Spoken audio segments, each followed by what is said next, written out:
Hello friends, नमस्कार सगळ्यांना. माझ्या यूट्यूब चॅनलमध्ये तुम्हा सगळ्यांचे मनापासून खूप स्वागत करते. दसरा होता, म्हटलं चला घरी बसल्यापेक्षा कुठेतरी फिरायला जाऊया.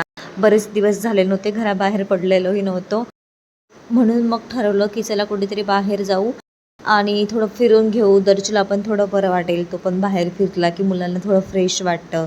त्याच्यामुळे मग आम्ही कुठेतरी जायचं ठरवलं. तर मग म्हटलं की अक्षरधाम वगैरे जाऊया की.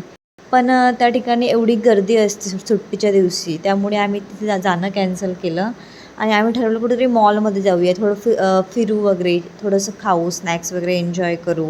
सो आम्ही नोएडाच्या एका द मॉल ऑफ इंडियाला जाणार होतो. आम्ही 3 वाजता निघालो, कॅब बुक केली आणि त्या मॉलला जायला निघालो. मॉल इथून तरी बराच 40-45 मिनिटांच्या अंतरावर होता. पण जो मॉल होता तो तिथलं जे डेकोरेशन वगैरे खूप बघून खूप सॅटिस्फॅक्शन वाटलं, खूप छान वाटत होती. यात तुम्ही बघू शकता की मॉल किती मोठा होता.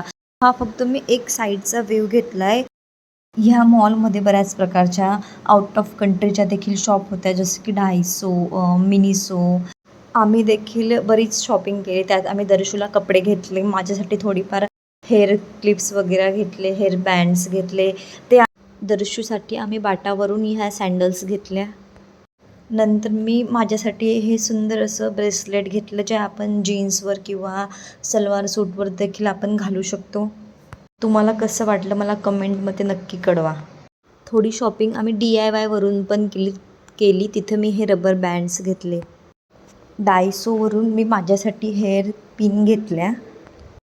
अशा प्रकारे मस्त आम्ही मॉल व्ह्यू एन्जॉय करून सायंकाळी 7:30 ते 8पर्यंत घरी आलो. तुम्हाला माझा आजचा ब्लॉग कसा वाटला मला कमेंटमध्ये नक्की सांगा.